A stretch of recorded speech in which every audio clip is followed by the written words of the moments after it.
Well, I left my country on a run for my life. As you might have seen that my house was raided.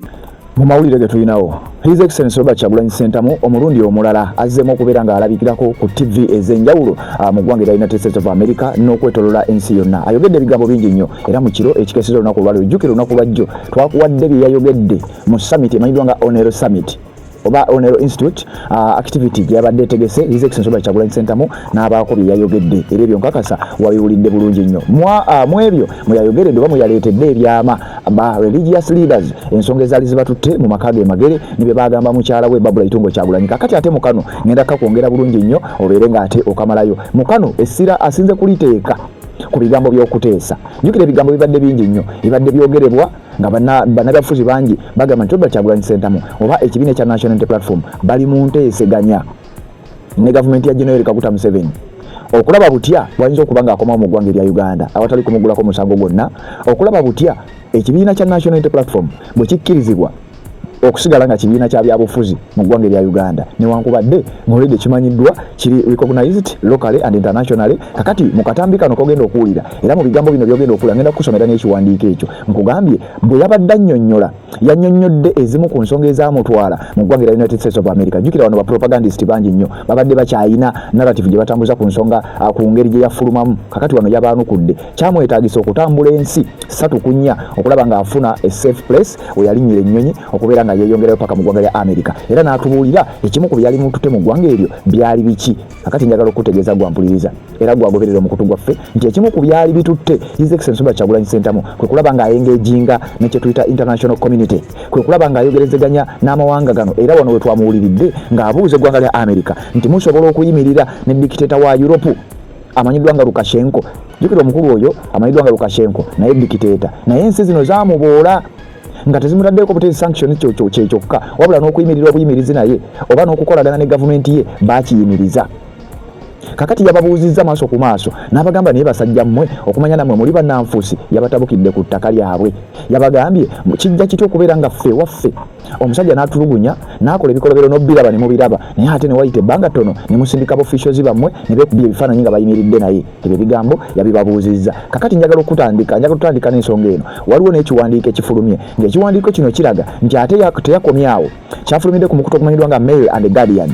Robert Kyagulanyi Ssentamu yayogeddeko n'omukutu guno gwe bayita Mail and Guardian era ng'alimu exile mu ggwanga lya United States of America okusinziira ku bo engeri gye bagambamu. Era bwe yayogedde yagenze mu maaso n'okusaba amawanga gano nti nga bwe mukola badikiteeta abalala ne General Kaguta Museveni ne mutabani we mubateekeko sanctions, mubateekeko envumbo, mubaisolating n'ebigambo ebirala byonna nga bw'ogenda ogenda maaso n'okubeera ng'obiwulira nga bwe mbikuleetedde ku mukutu ogwa Red Zone TV bwentyo ne ku mukutu ogwa Uganda 24 live ng'era bw'ogenda ogenda maaso n'okubeera ng'okimanya ate naba kuba ng'osubscribinga ku channel zino genda maaso n'okuba ng'okikola tubeere ng'ate tutambula ffenna. His Excellency Robert Kyagulanyi Ssentamu tannazikiza tannalekeraawo akyagenda maaso n'okusagula akyagenda maaso n'okwengejinga international platforms ez'enjawulo. Kakati essaawa yonna onaawulira nkugambye ayogeddeko n'omukutu ogumanyiddwa nga Mail and Guardian kyokka ate n'ayogera n'omukutu ogumanyiddwa nga I Think Africa. Gino emikutu ebiri batuwadde biki byayogedde nabo. Think Africa ke katambika owulidde kentandise nako era kengenda okuwa bwayogedde ku bigambo byonna nga bwabyogedde. Then omukutu ogumanyiddwa nga Mail and Guardian bo batuwadde speech ye oba batuwadde byayogedde nabo mu buwandiike. Ekiwandiiko ekyo nakyo ngenda kubeera nga nkutambuza mpola mpola obeere ng'okifuna. Waliwo n'abazungu abalabiddwako nga bayimba erinnya lya Robert Kyagulanyi Ssentamu. Bino nabyo mbikuleetedde ogendagenda maaso n'okubeera ng'obimanya eno gye bayita Red Zone TV naddala gwe amaze okuba ng'osubscribinga ate naba kuba ng'otwegattako kkirira wansi awo woolaba ekigambo subscribe kikwateko kwata kade ka notification obeerere ddala omu ku abo abasooka okumanya buli lwe tunaabanga tutaddeyo tubeere nga tutambula ffenna mu ngeri ey'enjawulo. Nyongera obbasaba okusubscribinga ku channel yaffe eya MJ Media 360 ngitadde wansi awo ngitaginze ojja kugiraba nja kukusaba gwe atanaba kuba ng'osubscribinga ku channel eyo kikole osubscribinge ku backup channel yaffe kubanga tutera okufuna warning ku channel zino. Kakati channel ezo zituyambako okubeera nga singa anything happens tusobola okuba nga tuswitchinga buswitchinzi ne tudda ku channel eyo ne tuba nga ate tukutambuza mu ngeri emu oba endala. Nja kukusaba osubscribinge ku channel gye ntaginze wansi awo mu description ya video eno bagiyita MJ Media 360. Nja kukusaba ogisubscribingeko nga bwe tugenda maaso n'okuba nga tukutuusaako ebigambo bya Robert Kyagulanyi Ssentamu bye nkuleetedde. bwe ebigambo by'abamu ku bazungu abali mu kutendereza erinnya lya Robert Kyagulanyi Ssentamu nabyo ngenda bikuwa. Honorable Lutamaguzi Ssemakula naye alina byayongereza ku bigambo bya Robert Kyagulanyi Ssentamu ku nsonga z'okuteesa kanzige tubeere nga tweyongerayo. Nsonga z'obufumbo olina omwami naye ng'akutawaanya, olina omukyala ng'akutawaanya, bajja ne bakwagalako ne bagenda. Gwe alina ebizibu mu byenfuna nga ssente zikuyita mu ngalo, w'oteeka ssente zifa bufi b'owola tebazza. Gwe aloota ng'ogwa mu nnyanja, gwe alumizibwa omutwe nga guganye okuwona, naawe aloota ng'ebintu bikozesa ensonga z'obufumbo. Nina ekifo ku mugga awali amayinja wennyambululirako ebisiraani, ekikwa, ekifiiriza, omudibo, obutaganja, obutaweebwa. Nzijanjaba abantu ab'enzikiriza zonna, nsiŋŋaanibwa njeru ku lw'ejjinja. Bwanjagala kuba ku nnamba yange eyo, naawe ali ewala ennyo yita ku WhatsApp. Yes, wabale kubanga okyagoberera yonna gy'osinzira okubanga gy'otulabira bigambo bya Robert Kyagulanyi Ssentamu bye njagala okubanga ntandika nabyo, wabula nga sinnakuwa bigambo bye, nga sinnakuwa katambi, nkugambye Honorable Lutamaguzi Ssemakula ayongerezza ku bigambo bya Robert Kyagulanyi Ssentamu ku nsonga z'okuteesa. Emirundi mingi nnyo nkakasa obanga obadde ogoberera emboozi zino olabye nga bannabyabufuzi bangi bakulembeza nnyo ekigambo ky'okuteesa. His Excellency Robert Kyagulanyi Ssentamu ateesa oba ekibiina kya NUP kiri mu kuteesa n'omukutu gwa Nile Post gwafulumya ekiwandiiko awo n'enkikuwaako kopi. Kakati ng'abantu bangi bakyebuuza okuteesa kuno kuba kuva ku ki era ddala kwandibadde kubeerawo lwaki, njagala nange ngende maaso n'okuba nga mbikutuusaako. Robert Kyagulanyi Ssentamu yennyini mu kamwa ke abagambye eby'okuteesa tabirowoozangako okuggyako nga abakulu bakkiriza bateese ku butya bwe bagenda okuwaayo obuyinza, so si kuteesa ku bifo ki bye bagenda kumuwa, ku ssente mmeka ze bagenda kumuwa n'ebigambo ebirala bifaanana bwe bityo. Kakati nga siraba kubanga ngenda wala kansooke nkuwa ebigambo bya Honorable Lutamaguzi Ssemakula. Ono y'omu ku babaka ba Paalamenti nga tagenda kudda mu Paalamenti, wabula nga newankubadde tagenda kuddayo, omusajja asigadde akyali solid nnyo, asigadde akyali ggumite era ebigambo njagala bikuwa bye yayogedde bwe yabadde ku Paalamenti n'abagamba nze pulezidenti wange gwe mmanyi tekisoboka ate era sikikkiriza tasobola nakuteesa n'abasajja okuggyako nga bateesa ku ngeri gye bagenda kumuwa buyinza. Wuliriza ebigambo bya Honorable Lutamaguzi nze nzije nkwongereyo. Tewannabeerawo kuteeseganya ku kikubanga bw'ojja n'onzibako ente yange ate kineetaagisa okujja n'oteesa naawe. Lutamaguzi bamubbyeko ente ye bwate bamuyise bateese. Munnaddiini mwaddembe okgenda okweteeseza ku pajero ye banga kati abasinga Museveni azireducide mutubingi abalinda pajero ze n'ebisuubizo kuba baatugamba bannaddiini tebabeera mu byabufuzi bwe badde batugamba era babadde bakulitisayizinga nnyo bannaabwe abavayo ne bagamba nti tetuwagira ki so obudde buno okuwulira mbu waliwo bannaddiini abagenza okuteesa nze nsuubira beewadde omulimu ogutali gwabwe fasi si bannabyabufuzi. Ekyokubiri babadde luddawo ebbanga lyonna abantu ne babakwata ne babawamba ne babajjuza amakomera ne bakola effujo. Nze nakoma kubalabako lumu bwe bagendako ewa mukyala Kyagulanyi saddayo kubalaba, abalala nkoma kubalaba nga bali ku bijjulo bya Museveni ng'abagabula nga ne bw'obagamba nti mu nsi waliwo abantu ababonaabona be bakutte be basiba batalina musango nga tebawuliriza basooke balwanirira abasibe abali mu komera bwe babanga ddala bali ku mulamwa nga si baejenti ba Museveni. Kwasi buli munnaddiini nti munnaddiini nga bw'omulaba. Some of these have become typical agents of the regime. Bwe babanga bali ku mulamwa basooke bagamba omukulu asumulule abaana abatalina musanga bali mu makomera. Ekyokubiri bamugambe akomyewo obuwanguzi okujjako munnaddiini ng'abadde abeera South Africa nga yakomyewo bonna bakimanyi nti obukulembeze obuliwo babunyakudde bunyakuzi. Tuli babaka ba Paalamenti bazze ne batubba n'obwa pulezidenti bazze ne babubba. Kati bw'oŋŋamba nti waliwo munnaddiini simanyi ali mu kuteeseganya nze ezo nziyita mboozi, emboozi ezitabayindinga era tujja kubabuuza ani yabaserekitinze nti mmwe be yeesiga mugende mutukiikirire ku gurawundi ki kuba tubadde tunoonya akalulu tetubalabyeko nga mutusabe naye si bonna kuba tulinayo bannaddiini abali ggumite ng'avaayo n'ayogera ensonga. Kati njagala kwebaza jjajja w'abasiraamu Omulangira Nakibinge, omusajja oyo oba Katonda yamuwa amagezi ga njawulo. Omusajja ayogera ensonga ezikwata ku bantu era tumusabira singa tuba n'abasajja ng'Omulangira Nakibinge nga bannaddiini sibuuza na kubuuza nzija buzzi. Tulina baseeke kiti bavayo ne boogera ku nsonga bano. Tulinayo n'abalalala abatonotono naye no ttiimu eneemugenda beenende efaanananga ba state agent be bateekawo okujja tukonfuzinga bwe waliwo enteeseganya ezigenda mu maaso. Enteeseganya ku ki? Because tetwetaaga nteeseganya, kyetwetaaga kwe kukomyawo obuwanguzi Museveni bwe yanyakula, kyetwetaaga kwe kukomyawo obuwanguzi bwa oyo yehona lebo Lutamaguzi Semakula ebigambo bye tebyawukanye nnyo batebyawukana nnyo n'ebya Robert Kyagulanyi Ssentamu naddala bwe kituuka ku nsonga ey'okuteesa. Omukulu akugambye bwekuba kuteesa tugenda kuba tuteesa ku ki era bye tugenda okuteesaako byakutuwa buyinza nakuddiza buwanguzi bwaffe oba abantu be baagala okuteesa. Era mu bigambo bya Robert Kyagulanyi Ssentamu bwe yabadde ayogera yategeezezza ne ku nsonga z'abasibe abamu nga bakibiina kya National Unity Platform. In fact abasinga obungi basibe bakibiina ekya National Unity Platform. Kakati agamba oteesa otya n'omuntu ng'oledda akutadde ekigere ku nsingo. Bino ebigambo yabyogedde gye buvuddeko era ku mukutu ogw'enjawulo ogumanyiddwa nga Africa Thinks nga bwe ngenda obbikuwa n'omu ku basajja ab'amaanyi abadde bengejinga ennyo n'abamu ku balwanizi b'eddembe ku lukalu lwa Africa. Era omukulu oyo gwe ngenda okuwa yakyazaako n'omukulu amanyiddwa nga Robert Amsterdam ono international lawyer owa His Excellency Robert Kyagulanyi Ssentamu. Kakati Kyagulanyi akugamba sisobola kuteesa na muntu nga ntadde ekigere ku mutwe akutta abantu bange abasibye nga n'olunaku olwajjo twalabye Alex Royce Mufumbiro edi mutwe Akireo Kivumbi n'abasibe abalala nga batuuse n'okwekalakaasa mu kkooti nga bagamba ffe tetujja kukkiriza mu bigambo bye babadde boogera mu katambi kano ndooza kankakuweeko nga bagamba we will not be hard in darkness. Bye bigambo Robert Kyagulanyi Ssentamu byabadde agamba oba byadde ategeeza sijja kuteesa na muntu nga ntadde ekigere ku mutwe mu bufunze sijja kuteesa na muntu ng'olwedde nzanyigirizza ate anzize ebbali abeeko ebigambo bya ŋŋamba kiriza kino nkuwa akafo kano kiriza kino ffe tukole kino nga mu buli ngeri yonna byakuzza bbali.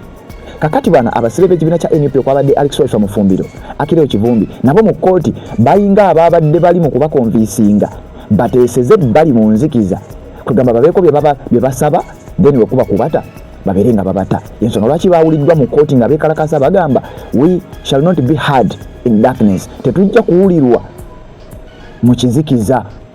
Jjukira gye buvuddeko obanga obadde ogoberera waliwo abasibe era ab'ekibiina kya National Unity Platform nga ku bano mujjukira ebiseera by'abasanya abasibe ba Olivia Lutaya kyokka ate Kyewunye Olivia Lutaya ne ku luutu eno era ku basibe bano ababadde beekalakaasa era naye yabaddeko mukazi wattu. Kakata ne ku mulundi guli be basibe abaalabibwako nga baali bateekeddwa ku nninga era nga kigambibwa waliwo negotiations ezabaawo waliwo okuteesa okwagenda maaso abamu ne bateebwa abaagaana okuteesa oba abaagaana okukkiriza gavumenti bye yali ebasabye ne bagenda maaso n'okuba nga bo balemerayo era bwe twogerera bakyali mabega wa mitayimbwa okubira ddala mu kalulu aka 2021 nga kitegeeza bagenda mu myaka nga 7 nga bali mabega wa mitayimbwa. Kakati ku mulundi guno bano baazizemu ne babaleeta nga kiringa ekiraga oba katambi kano kengenda okuwa kalinga akalaga obujulizi nti bano waliwo ebyabadde biba kwegamba waliwo conversations ezabadde zigenda mu maaso nga balinga ababakonviisinga nti mukkiririze n'ebbali ffe tusobole okujja tubeere nga tubawa beyiro oba tubate n'ebira bifaanana bwe bityo nga bakulembeddwamu Alex Royce Mufumbiro omusoga mwene yabagambye we shall not be hard in darkness. Bino kambikuwe then nzije nkuwe bya His Excellency Robert Kyagulanyi Ssentamu muwuliriza.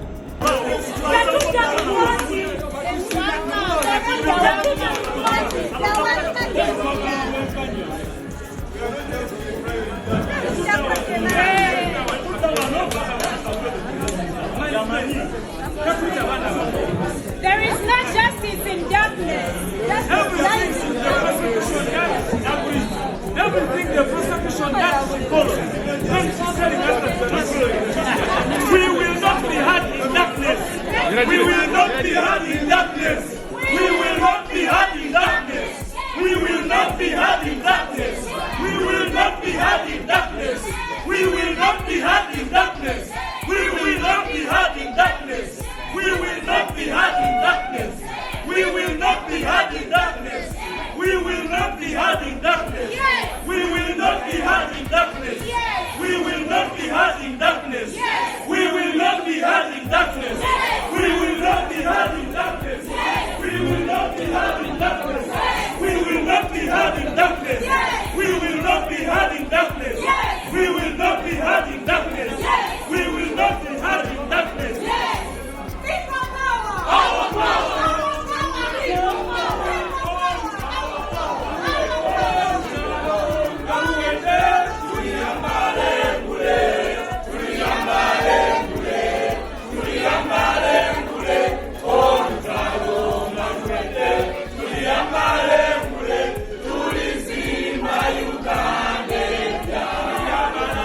Uganda.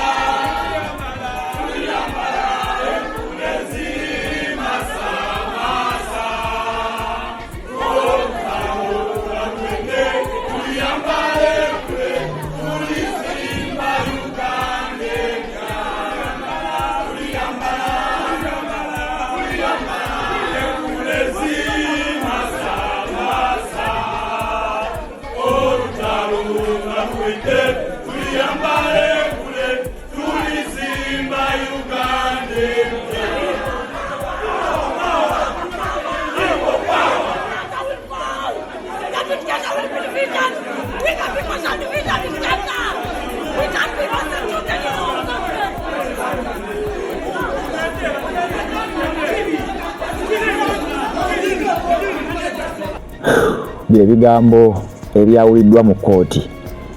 Alex Rosa Mufumbiro, Edi Mutwakiro Kivumbi, Dorini Kaija, Olivia Lutaya n'abalala nga bagugubye bagamba ekigambo ky'owulidde bayimba we will not be hard in darkness nga kiringa ekiraga nti wandibanga wabaddewo okwagala okubakonvinsinga babeeko bye bakkiriza oba babeeko bye bakola balyoke babate era ng'ebyo byabadde byakubazza bbali mu kazikiza ne bategeeza tetujja kuwulirwa mu kizikiza tetujja kukkiriza tubeere nga tuwulirwa mu kizikiza twagala eddembe lyaffe era bategeezezza tetujja nakudda mu kooti kubanga tukimanyi bulungi nnyo wano mu kooti tewaliwo bwenkanya babadde bakulembeddwamu Alex Waiswa Mufumbiro nga boolekeza ebigambo abakulu mu kooti era Waiswa Mufumbiro yasabye n'okubaako byayogera mu kooti awo kati bino byonna byongera ogenda maaso n'okukulaga nti kaweefube oba okwagala okuteesa ekituufu alabika waali naye ate saidi ekibiina kya National Platform nga bakulemberwa His Excellency Robert Kyagulanyi Ssentamu enteeseganya ezitali za bwenkanya balabika baziganye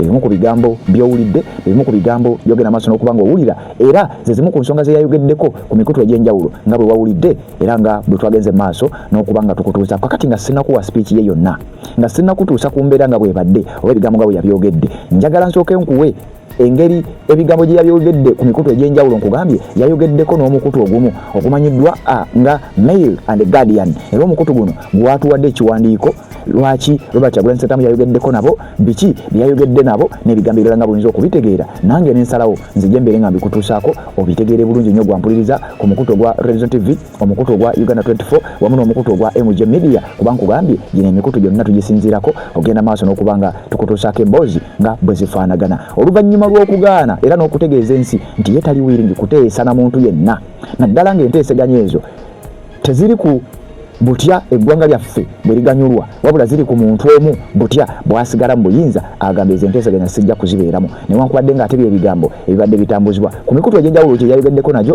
njagala nsooke nkuwa ekiwandiiko kino nga sinaba kuba nga ngenda mu maaso n'ensonga endala yonna wuliriza kino ekiwandiiko era kyafulumidde ku mukutu ogumanyiddwa nga Mail and Guardian nga bagamba Ugandan opposition leader Robert Kyagulanyi Ssentamu aka Bobi Wine speaks to M and G from exile in the US calls for sanctions against Museveni. Robert Kyagulanyi Ssentamu akulira oba akulembeddemu oludda oluvuganya mu ggwanga lya Uganda yayogeddeko n'omukutu gwa M and G baba bategeeza Mail and Guardian eno yasinzidde mu ggwanga lya United States of America n'ayogera ebigambo eby'enjawulo era nga mu bigambo ebyo eby'enjawulo mwabaddemu n'okusaba mawanga gano naddala eggwanga lya America okuteeka sanctions envumbo ku General Kaguta Museveni yennyini n'abo bakola nabo naddala mutabani we amanyiddwa nga General Muhoozi yabagambye ng'asinziira na ku ttaka lyabwe bwe kiba kisoboka omusajja ono mumuteekeko sanctions kubanga mukimanyi bulungi nnyo biki byakola mumanyi bulungi nnyo ebikolobero ebigenda maaso n'okuba nga bikolebwa mu ggwanga erya Uganda kakati abagamba tetusobola kukkiriza mubeere nga mulina standards ezenja jukira yabyogedde bino mu katambi kennakuwadde yabagambye ng'asinziira ku ttaka lyabwe lyennyini tetusobola kukkiriza mubeere nga levels of democracy oba standards nga zibifaaringa yababuuzizza ku mmwe kuliko omukulembeze w'eggwanga lya America asobola okulabwako ng'ayimiridde ne Alexander Lukashenko abatamanyi Lukashenko ono ye mukulembeze w'eggwanga lya Belarus era ng'ono omusajja dikiteeta Belarus agifuze okumala emyaka egiwererako ddala omusajja ku myaka gye'71 ekyobukulu wetwogerera y'omu ku badikiteta abali ku lukalu lwa Bulaaya kakati Robert Kyagulanyi Ssentamu yasinzidde eno n'abategeeza nti nga bwe mutasobola kuyimirira na Lukashenko akulembera eggwanga lya Belarus tusaba ne gavumenti y'eggwanga lya Uganda mubaboole nga bwe muboola abalala lwaki mu Uganda mukkiriza muyimirire nabo ate walala ebyo yabyogedde mu summit eri gye nakuwaddeko olunaku olwajjo mu katambi era ke nakuwadde katuli mu kiwandiiko ekyafulumidde ku mukutu ogumanyiddwa nga Mail and Guardian oba MG yasinzidde mu ggwanga lya America n'abaako byayogera wulira mu kiwandiiko bagamba Ugandan opposition leader Robert Kyagulanyi Ssentamu aka Bobi Wine said he fled to the United States of America to save his life. but eventually he would return home to face General Yoweri Kaguta Museveni's government. Ekisinga okwewuunyisa ku bigambo bya Robert Kyagulanyi Ssentamu tannagambako nti tagenda kudda mu Uganda, tannagambako nti yagenze mu exile teri kudda, akugambye yagenda mu exile yagenda mu ggwanga lya America okusobola okwetegula ekibabu kubanga yali afunye information nti abasajja bamunoonya. Era wano mu kiwandiiko bagamba nti nabo yabategeezezza nti yafulumamukko okusobola okusevinga obulamu bwe, wabula akyakuŋŋaanya platforms ez'enjawulo, ebikonge ebyenjawulo n'ebifo ebyo mwalowooza nti basobola okufunamu ku buyambi n'okusobola okutema emirandira gya General Kaguta Museveni n'ebifo wajjajja obuyambi bibeere nga bitemebwa. Kakati yagamba ekyakikola nga kaweefube wakulaba nga waddira mu ggwanga erya Uganda ensonga zigenda kuddamu zikwajje, kubanga agamba awunzika agamba ateeka okudda ku butaka mu ggwanga erya Uganda. Tuli mu kiwandiiko ekyafulumidde ku Mail and Guardian. Uli bwe bagamba. Speaking to the Mail and the Guardian from Washington, D.C., Robert Kyagulanyi Ssentamu, also known as by his stage name Bobi Wine, said, "I had to save my life to be able to speak to the world, and later I will return to my country for the regime to do whatever they want to me in full glare of the world. My fight is in Uganda." Yategeezezza era mu bigambo byayogedde n'omukutu guno gwa Mail and the Guardian nti tali wiringi kusigala mu ggwanga lino erya America, wabula yaddukirayo kusobola kutaasa bulamu bwe mu kaseera akatono. Era bamukootinze wano ng'agamba, "I had to save my life to be able to speak to the world and later I will return to my country." Yabagambye nali nteekeddwa okusooka okuddukamu nsobole okutaasa obulamu bwange, then n'ekirala nsobole okwogerezeganya n'ebitongole by'enjawulo, nsobole okwogerezeganya ne kibayita international community, then oluvannyuma nsobole okudda mu ggwanga erya Uganda mbeeko kyenkola ekigenda mu maaso n'okuba nga kikyusa ensi yaffe. Ngenda kuwa akatambi bino ebirala byayogedde ku Africa Thinks, ogwo mukutu mulala yayogedde byo ngenda kuwa akatambi. Kakati ate wano njagala tusooke tujjewo ekiwandiiko kino ekyabaddemu bino. Yabagambye olwana lwange oba okulwanyisa obannakyemalira olutalo luli mu Uganda, so sisobola kusigala mu ggwanga lya America nti gyengenda oddulwanira. Olutalo luli mu Uganda era nteeka okuddayo. Bigambo bya Robert Kyagulanyi Ssentamu mu kiwandiiko ekya Mail and Guardian. Uliriza. Nabagamba nti Bobi Wine under the National Unity Platform was one of the 7 opposition candidates that challenged General Yoweri Kaguta Museveni for the presidency on 15th January 2026. General Kaguta Museveni said to win 7th term with 71.65% of the vote, while Robert Kyagulanyi Ssentamu came second. Uliriza wano nga bagamba nti ono bana ba Mail and Guardian tumumanyi kubanga y'omu ku bantu omusanvu abaavuganya General Kaguta Museveni mu kalulu akaalimu vulugu, wabula nga vulugu oyo Simon Yabakama yamala n'amulangirira nti General Kaguta Museveni yawangula n'ebitundu 7 ku buli 100, mbu Robert Kyagulanyi Ssentamu n'ajja mu kyokubiri n'ebitundu 24 ku buli 100. Omukutu gwa Mail and Guardian gugamba ffe bwe tukimanyi, era Robert Kyagulanyi Ssentamu olwo ayogerako nabo. Bobi Wine said it was not an election but a military operation that resulted in his house arrest while his wife and family members were tortured. Yabagambye Robert Kyagulanyi Ssentamu mu bigambo bye yabagambye this was not an election, kano tekaali kalulu, it was a military operation. Kyali kikwekweto kyabyakwerinda, abasajja balinga bakola ekikwekweto kyabwe okwerezinga oba okusaanyaawo ababavuganya n'abo batadde ku nninga. Agamba nti okumanya yali military operation, bano baatuuka n'okuarestinga okubayita house arrest, ne bamuggalira mu nnyumba ye, ne batuuka okukwata abamu ku bakuumi be. Ebyo abyogedde ne mu katambi ke ngenda okuwa era ogenda biwulira. Ne batuuka n'okutulugunya mukyala we Babula Itungo Kyagulanyi agamba tasobola kukkiriza bino kubira babulabi, tosobola kuŋŋamba nti kano kaali kalulu, tosobola kuŋŋamba nti bino byaliwo mu bwenkanya, tosobola kuŋŋamba nti bino byaliwo nga ddala omu avuganyizibwa. Bino yali military operation, baali bagezezaako okuteeka mu target be baagala okuggyawo, then babeere nga babajjawo. Ne bagenda maaso n'ekiwandiiko. Major General Muhoozi Kainerugaba, Uganda's military commander and the son of General Yoweri Kaguta Museveni, has used social media to issue direct inflammatory threats against Bobi Wine, including threats of behead him or castrate his associates. Nti mutabani wa General Kaguta Museveni ate nga ye muduumizi w'amagye ate eggwanga CDF, commander of the defense forces, nti akozesezza emirundi egiwera emikutu gy'emitimbagano, social media platforms ez'enjawulo okubeera nga atiisatiisa, akozesa office mu bubi kutiisatiisa, nga bwe yategeeza nti ajja kusaanyaawo era ajja kusalako omutwe Robert Kyagulanyi Ssentamu, n'abaako n'ategeeza nti ne balls ze azeetaaga.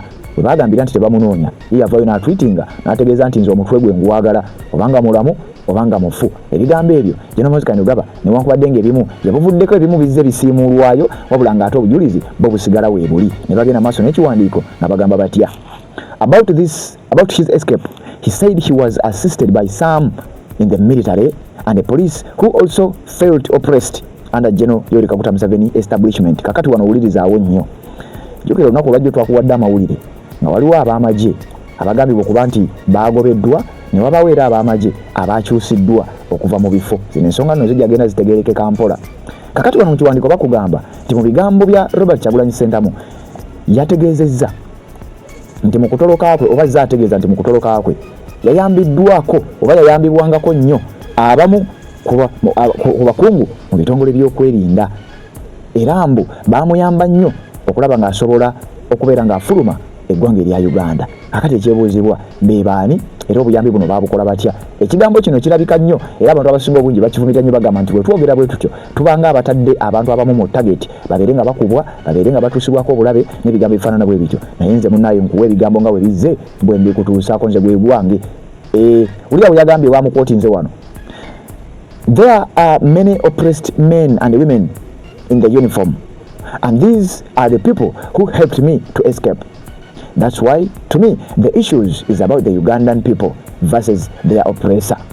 Robert Kyagulanyi Ssentamu yabadde ayogera yategeezezza nti kino oba mukimanyi oba temukimanyi oba mukyagala oba temukyagala waliwo abaami n'abakyala bangi nnyo abali mu uniform bano nno abategeeza bannamagye oba abali mu bitongole by'okwerinda mubamu ab'amagye mulimu abali mu kitongole kya Uganda Police nti bangi abali oppressed ne regime ya General Kaguta Museveni era nga si basanyufu.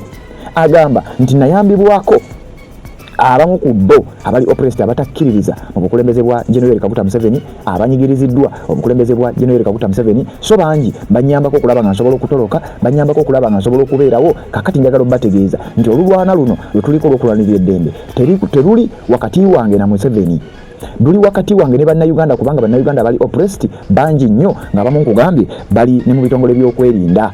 Mu bigambo bye bw'atyo be yagenze maaso n'okuba ng'ategeeza. Tukyali mu kiwandiiko ekyafulumidde ku Mail and Guardian kyokka ate oluvannyuma ngenda kuwa akatambi ng'ate kano ko kaafulumidde ku mukutu okumanyiddwa nga Africa Thinks. Byonna ogenda kubeera ng'obiwulira. Katumaleyo ekiwandiiko bagamba batya. Now in the US, Robert Kyagulanyi Ssentamu aka Bobi Wine is calling on international pressure for sanctions against Ugandan strongman. Nti mu ggwanga United States of America gyasinzidde ali mu kugenda maaso n'okukola kaweefubeewe olw'okulaba ng'asaba international community eyongere ku pressure gy'eteeka ku musajja ono okusobola okulaba nga bamuteekako pressure omuli okumuteekako sanctions omuli okumwisolatinga n'okulekeraawo okumuteekako okumuwa obuyambi. Agamba era jjukira yabagambye ffe Robert Kyagulanyi Ssentamu tasaba buyambi bw'abazungu wabula asaba abazungu balekeraawo okufacilitatinga n'okufandinga General Kaguta Museveni. Agamba nti singa mulekerawo okumufandinga ne mulekerawo okumufacilitatinga n'okumuwa ssente n'obuyambi ffe tujja kumwekolerako. Mu bigambo bye bw'atyo wabadde ng'ategeeza. Mu kiwandiiko wano nga bagenda maaso bagamba nti the US has since criticized the Ugandan general elections as a hollow exercise marred by violence, intimidation and irregularities failing to meet democratic standards. Nti okumanya bano abasajja nabo bakimanyi era Robert Kyagulanyi Ssentamu wano yabagambidde omusajja mumumanyi nti dikiteeta ebintu bye mwogerako ebikolobero nammwe mubimanyi naye ate ne wayita akabanga katono ate ne mulabwako nga muyimirira naye. Kakati abagamba bwe mubanga bino mubimanyi ate lwaki musigala nga mukyastandinga naye, lwaki musigala nga mukyamuwa obuyambi n'ebigambo ebirala bifaanana bwe bityo. Wano mu kiwandiiko bagambye nti eggwanga lya United States of America ebbanga ddene bavuddengayo ne bacriticinga ne bavumirira okulonda mu ggwanga erya Uganda nti ne batuuka n'okozesa ekigambo ekigamba nti hollow exercise marred by violence, intimidation and irregularities failing to meet democratic standards. Nti okulonda mu ggwanga erya Uganda kubadde nga kufu nnyo, tekubadde nga kwa mazima na bwenkanya era nga kubadde tekutuukana na mutindo ogwa enfuga ey'amateeka okwetoolola ensi yonna. Kakati ate ababuuza lwaki ate musigala nga mustandinga naye mulekerawo okumufandinga ffe tujja kusobola okumwekolerako. Tetubasaba buyambi bwammwe, tetubasaba kutudduukirira wabula kye tubasaba obuyambi bwokka buli bumu mulekeraawo okufacilitatinga omusajja oyo, mulekeraawo okumuwa obuyambi, mulekeraawo okustandinga naye nga bwe mukola ku badictators abalala omuli Lukashenko. Ffe ebisigadde mu bitulekere tujja kubeera nga tusobola okubeera nga tumwekolerako. Wuliriza US officially have condemned the suppression of opposition and called for accountability in the wake of President Museveni's dispute 7th term, with some lawmakers calling for a review in the security aid. Jukira jebuvuddeko akalulu kaali kaakagwa twakuwa baseneta ababiri okuli omukulu amanyidwanga Jim Risk n'omukyala amanyidwanga Jenny Shahin baavaayo ne bavumirira ebyagenda maaso mu kalulu k'eggwanga erya Uganda ne bategeeza nti ekyamazima akalulu kano kabadde si kamazima na bwenkanya, akalulu kabadde kafu nnyo era weetaagawo okwetegereza ennyo, weetaagawo okwekenneenya n'engeri United States of America gyekolaganamu n'eggwanga erya Uganda yeetaaga okugenda mu maaso n'okuba nga yeetegerezebwa. Tuddemu tugyekeneenye nga tetunnaba kuba nga tweyongerayo okulaba nga tukolagana n'eggwanga eryo. Ebyo ebigambo byayogerwa nga akalulu kaakaggwa mu ggwanga erya United States of America. Baseneta bano baavaayo ne boogera ebigambo bino. Ekyebuuzibwa era ekyewunyisa ensi kwe kulaba nga ate wadde babyogedde naye ate baasigala, gavumenti yaabwe yasigala ekyagenda mu maaso n'okukolagana ne General Kaguta Museveni. Bibimu ku bigambo His Excellency Robert Kyagulanyi Ssentamu eyavuddeyo n'ayogerako. Even those in solidarity with us have found safety in silence and complacency. It is only the likes of former Botswana President Ian Khama who speak openly about what is happening in Uganda. Otherwise, many African leaders prefer diplomacy to democracy. Byabadde bigambo bya His Excellency Robert Kyagulanyi Ssentamu ng'asinzidde mu ggwanga erya United States of America ayogerako eri ensi ku mikutu egy'enjawulo. Omukutu ogumanyidwa nga Mail and Guardian bo ne batuwa ekyabwe ku bigambo bya Robert Kyagulanyi Ssentamu. Bino ebigambo n'obuvumu bw'abadde ng'ayogeza ku buli platform gy'abadde alabikirako bibadde bireka abantu bangi nnyo nga mwe muli n'abazungu okubeera nga bamupurezinga era nga bagamba ti ekyamazima n'omusajja tetumulabangako, ono omusajja talabwangako. Omusajja yali omuyimbi n'asulawo omulimu gwe n'adda mu kulwanirira eddembe ly'obuntu n'avuganya ne wabawo n'ekigambibwa nti n'okuwangula abadde awangula wabula babyenga mu bbe. Kakati abazungu beebuuza muntu ki ddala ayinza okusuulawo kariyeri n'asulawo obugagga bwonna bw'abadde alina n'ajja alwanirira eddembe ly'obuntu okwetolola ensi yonna. Bino biwulirize nze gyate nkuwe Robert Kyagulanyi Ssentamu bye yayogedde, wulira. Of a reggae artist who ran for president and he won. They beat him, they jailed him, they locked his wife in their house. Omukyalo n'agamba era abuuzizza, wali owuliddeko omuntu eyali omuyimbi wa reggae oba reggae artist ajja n'alwanirira eddembe ly'obuntu naawe ne avuganya ku bapulezidenti n'awangula ne bamukuba ne bamutulugunya, kyokka ate mukyala we ne bamuharasinga, amagye ne gasalako amaka ne gatulugunya mukyala we. Ebigambo bino njagala tubitambuliremu. Omukyalo ono bye bigambo byebuuza nga bw'omulaba afaanana si munnayuganda si mufirika wabula muzungu. Agamba yeewuunya nnyo okulaba nga Robert Kyagulanyi Ssentamu akyayolesa obuvumu kyokka ku bugagga bwonna bw'ayina. Agamba waakalabayo bameka ba reggae artist nga basobola okuvayo ne bajja ne bakola Robert Kyagulanyi Ssentamu kyakola. Wuliriza. Still, he didn't stop. His name is Bobi Wine, a musician, a father, a freedom fighter, and the face of Uganda's youth revolution. Ono agamba Robert Kyagulanyi Ssentamu ali mu kumutendereza musajja w'amaanyi nnyo, musajja muyimbi, musajja muzadde, musajja munnabyabufuzi, kati yafuuka munnabyabufuzi, mulwanirizi wa ddembe. Wabula byonna bye bamukoze tasitopinze, talekeddawo kubanga omulala oba oli awo asooka n'atunulira kaliya ye n'atunulira obugagga bwe n'atuuka n'agamba zino ssente nfaaki n'ensi oba oli awo yandibadde alekera naawo. Naye omusajja tazikizza, omusajja talekeddaawo, asigadde akyalwanirira eddembe ly'obuntu nga ne mukyala we bamutulugunyizza, famire ye bagiwaliriza okubanga efuluma eggwanga, naye agamba tagenda kulekeraawo. Kati kino kye yatandika oba oli awo yalina okukimaliriza. Bano bazungu bali kulinnya Robert Kyagulanyi Ssentamu bagenda mu maaso n'okubanga balitendereza. Ono naye ali mu kwewuunya. Wuliriza. He grew up in a Kampala slum, made music to educate his people. They stopped the nation by winning a seat in parliament. Ono agamba nti ono eyakulira mu kibuga Kampala, Kampala suburb, ono najja n'akuba muziki n'afuuka sita, najja n'agenda n'ayesimbawo mu Kyaddondo East n'awangula n'afuuka omubaka wa parliament, najja n'asigala ng'alwanirira eddembe ly'obuntu mu parliament. Jjukira n'emyaka tegyawera 5 ekisanja kwegamba yajjira mu by election, wabula ekisanja bwe kyaggwako teyasalawo kugamba nti nzirayo mu parliament. Yagamba ekigendererwa si kyakubeera mubaka wa parliament, ekigendererwa kyakununula nsi yange. Kakati bino ebifo ebyokubeera MP oba obutabeera bino si bikulu, era bw'atyo yasalawo yagamba sidda mu parliament, yasigala agenda maaso n'okubeera ng'alwana. Kati bano byonna bibeewuunyisa, beebuuza omusajja ono yavaawa era yaani?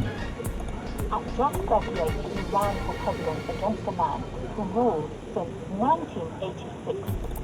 Ono yeewuunya era yeebuuza nti omusajja najja ku myaka 38 gyokka n'avuganya ku bwa pulezidenti ng'avuganya n'omusajja afuze eggwanga okuviira ddala mu mwaka gwa 1986. Kino ekituuse kya bulijjo. Robert Kyagulanyi Ssentamu si wa bulijjo. Omuzungu ali mu kwebuuza kino kibeerawo kitya ye nga sekirabangako mu nsi ndala yonna.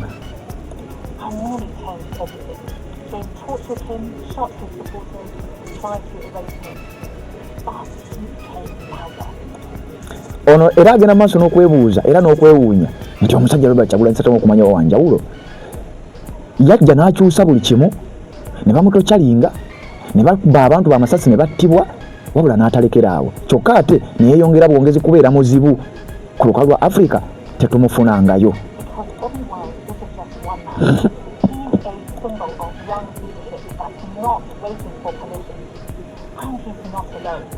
There are many more Bobi Wine in Senegal, in Uganda, in Sudan, in Kenya.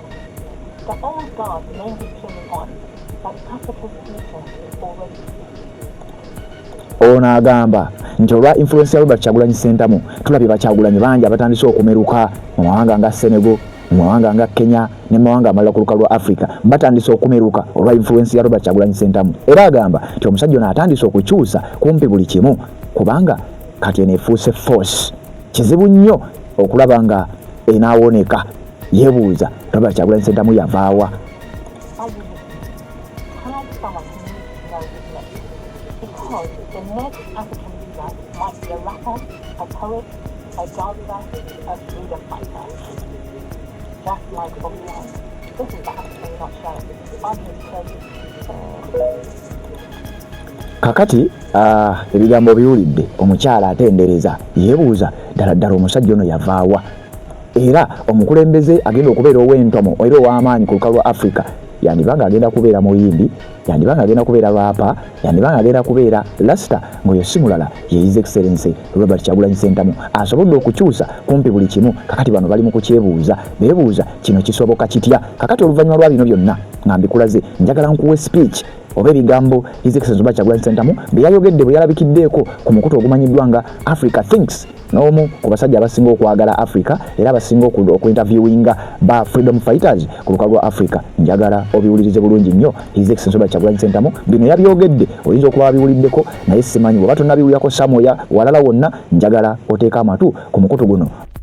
Hello and welcome to Africa Thinks. Today we'll be speaking with a very important candidate from Uganda. He is a musician, a very popular musician, a presidential candidate who challenged President Museveni in the last general election. He rejected the outcome of the election, saying the election was fraught with irregularities and rigging, and rejected the outcome totally. I have with me here Robert Kyagulanyi, popularly known as Bobi Wine, who is also a former member of parliament, so he's also a legislator. How are you doing, Robert?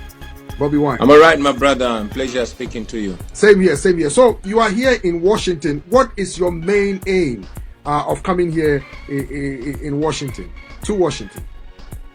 Well, I left my country on a run for my life. As you might have seen that my house was raided, my wife assaulted, and my family members also tortured because there was an order to kill me by the Chief of Defense Forces, who also happens to be the son of Uganda 40-year-old dictator General Yoweri Museveni. So I left my country running for my life. However, I'm also in the United States to try engage with various leaders, various personalities, senators, and fellow Ugandans as well. With the fellow Ugandans and leaders, I'm trying to galvanize the forces of change that are struggling to change our country back home. But with the leaders and administration in Washington, I'm trying to persuade them to change their policy of supporting the dictatorship back home. You will notice that the Ugandan dictatorship, like many other dictatorships in Africa, have their lifeline in Washington and in Europe because they are funded by America and the Western world. So we are trying to cut that lifeline to ensure that they are not funded to oppress the people of Uganda and Africa. I heard you say that you are not going to negotiate your freedom away. What does that mean? I thought I spoke it in clear terms. I am not going to negotiate my freedom or my rights, because no sane person negotiates that. My rights are inherent according to the constitution of Uganda, and they are not granted by the state, and neither is my freedom. And this is to make it clear that I'm not a kind of person that rejects any negotiation. No, I believe in dialogue, but in transparent and principled dialogue, no transactional. Are you ready to negotiate with President Museveni and his government to ensure that there's peace and that Ugandans will live in peace? Are you ready to have negotiations with the government? I thought I answered that question before you asked it. But however, I must remind you that our forefathers, and to quote the great Nelson Mandela, taught us that you cannot put your boot on my neck and then say we should negotiate. No, it's only free men that negotiate.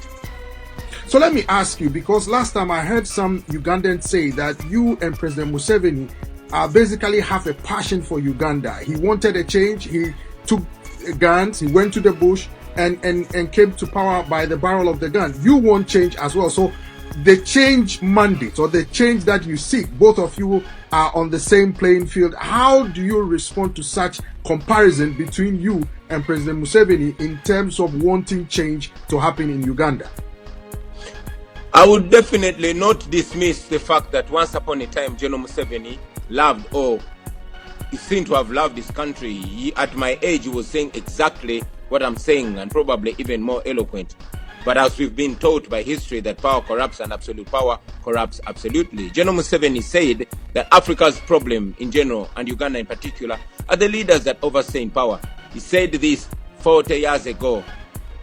Unfortunately, 40 years later, he's still in power. When he was pursuing change, he picked up guns, and more than 500,000 Ugandans died in his pursuit of what he called change. Unfortunately, 40 years down the road, we realized that this blood was shed in vain. I'm passionate about change, but I'm also aware that life matters. The difference between us is that he believes in violence and we don't believe in violence, because we have seen what violence does. Violence, besides breeding more violence, it creates a sense of entitlement where those that cause change through violence always feel like they own and they're entitled. And this is what has shown again and again and again from the times of Robert Mugabe and now Mnangagwa and to the times of Yoweri Museveni. So while we pursue change, we believe that non-violence is stronger than violence, and that was why we chose to pursue that line. Now, in your earlier submission, you talked about the fact that you had to run away from the country due to your life being threatened or your life being in danger. But some people are questioning that, because they said you said your life was in danger, but you were constantly on social media platforms videotaping yourself talking in some areas or in some parts of Uganda before leaving, and that they said this is just a mere publicity stunt just to demonize the country and make the president unpopular among Ugandans, and that you lost the election fair and square. You are just trying to blackmail the government using some of these videos that you are making just to undercut the international support the government has. What say you? By the fact that we are communicating virtually using the internet, it makes me suppose that you have been watching the tweets of the Chief of Defense Forces in Uganda, who is also the son of General Museveni, who has publicly confessed to killing 24 members of my party and saying that I should be the 25th dead body.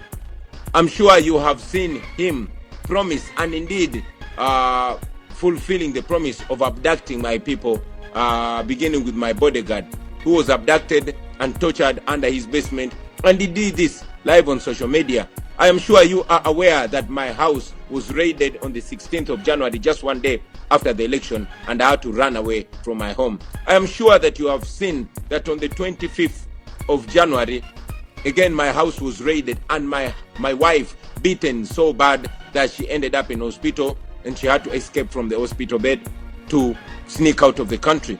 I am sure you have seen that. And anybody that calls this a publicity stunt, I am not sure what to call this. My home was taken over and occupied by the military until yesterday, when out of shame and out of international pressure, they had to leave my country.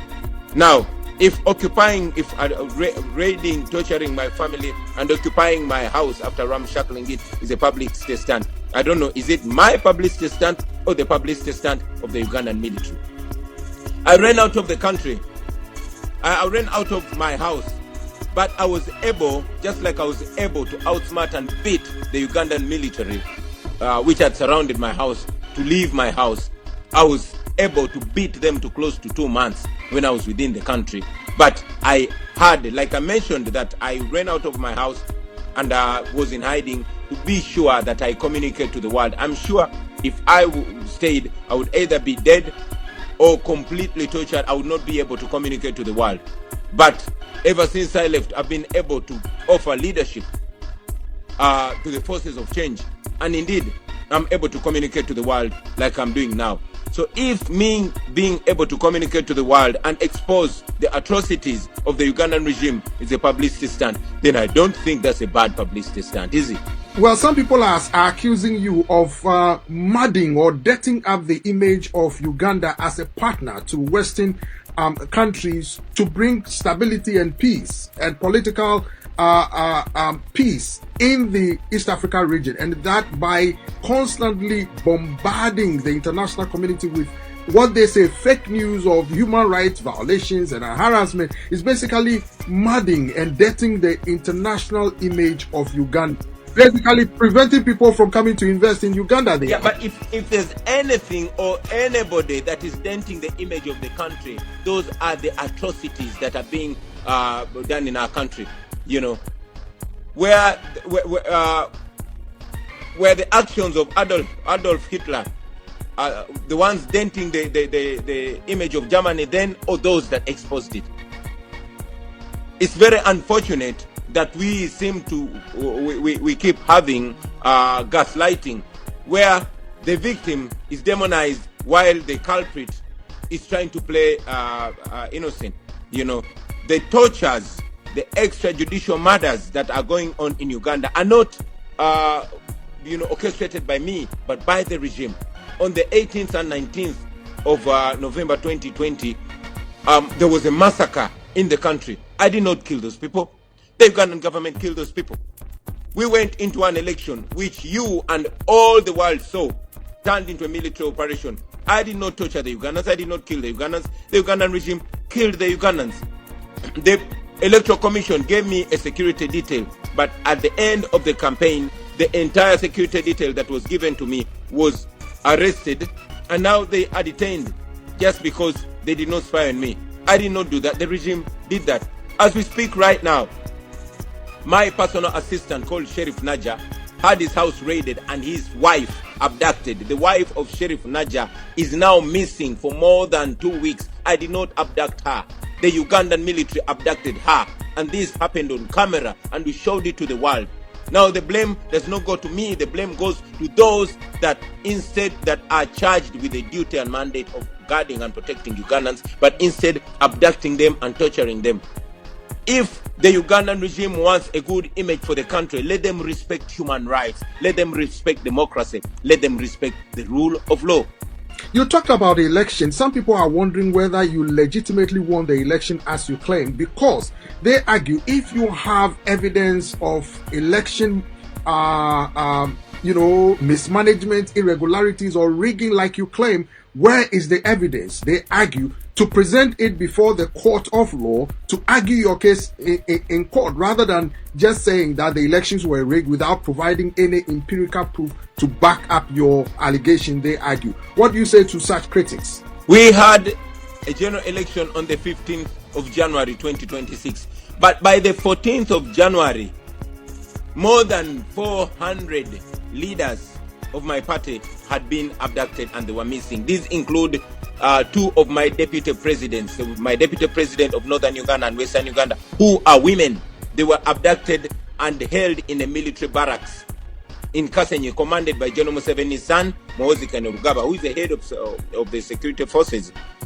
They were missing for 2 weeks until they resurfaced again, and they told their ordeal to the world. On the day of election, 15th of January, my deputy president for the Buganda region, the most populous region, had his house raided, and 10 people were shot and killed in his house. Let me say this again. 10 people were shot and killed in the military, 8 of whom were women. They were killed by Ugandan military and the police. He was later picked up and is in prison. Many others were picked up.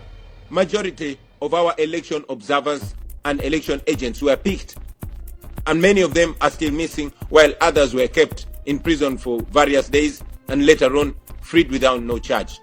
So, was that an election? In my opinion, and I believe in the opinion of any sane person, was not an election but a military operation.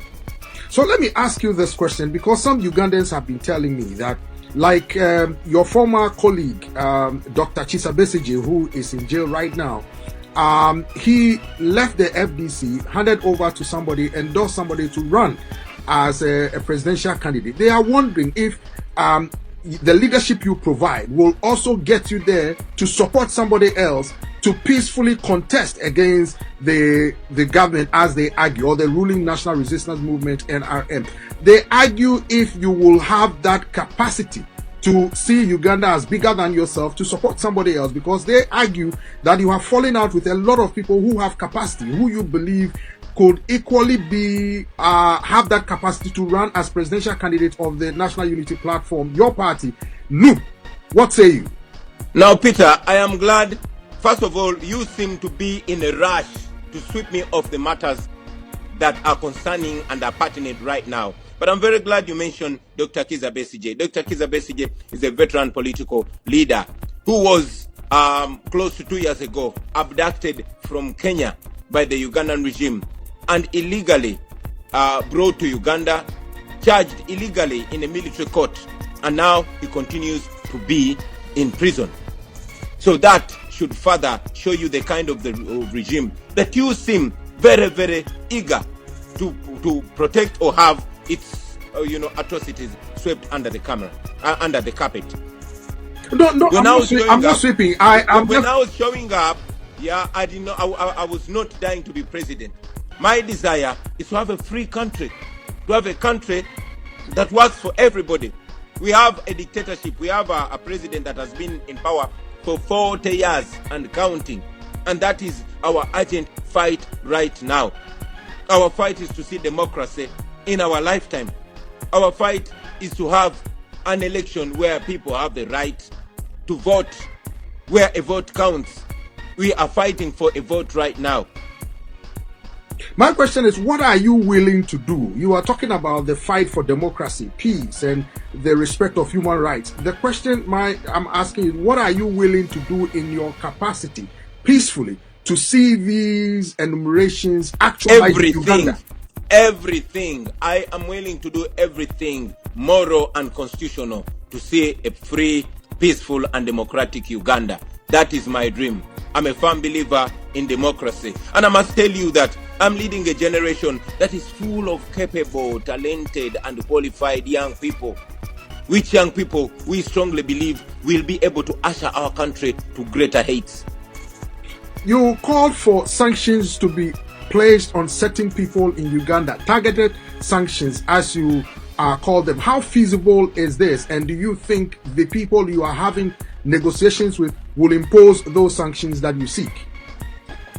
Well, the people that I'm talking to, not having negotiations with, but talking to, are the ones that have funded the regime, that have supported the regime for the last 40 years. You'll notice that for a long time, the Ugandan regime has been receiving up to $1 billion in terms of aid. That is America alone. And there's also the UK and the the UK and the European Union. These are people that profess values of democracy, of human rights, and the rule of law. Our demand is one: stop funding our operation. We are not asking them to come and save us. No, we are telling them that we can fight for ourselves because our fight is in Uganda. But we cannot fight against $1 billion a year. We cannot fight against the French guns. We cannot fight against the pounds that are flowing into Uganda.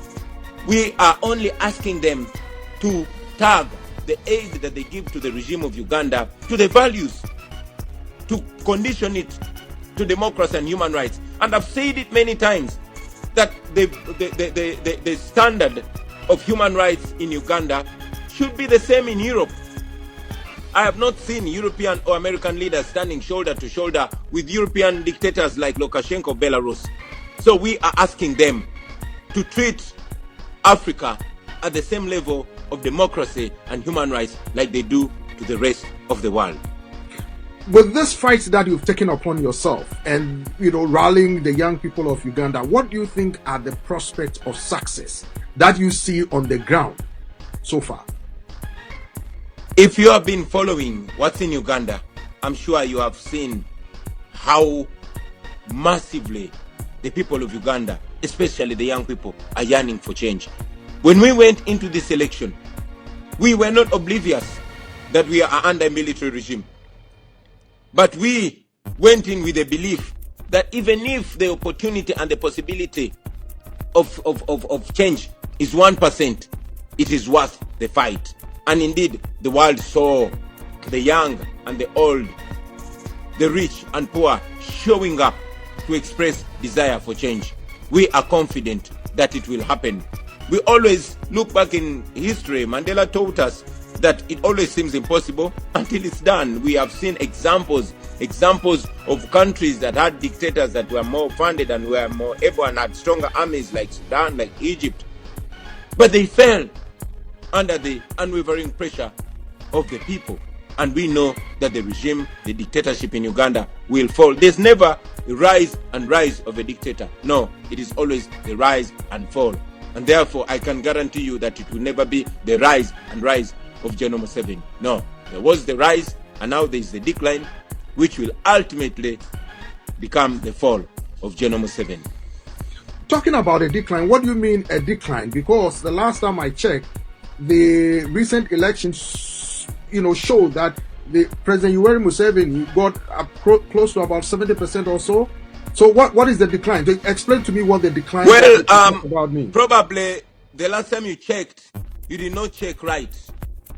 All right? We have an electoral commission that it is completely in the hands of the regime. An electoral commission that is not going to look at what the people vote, at what the people say at the polling stations.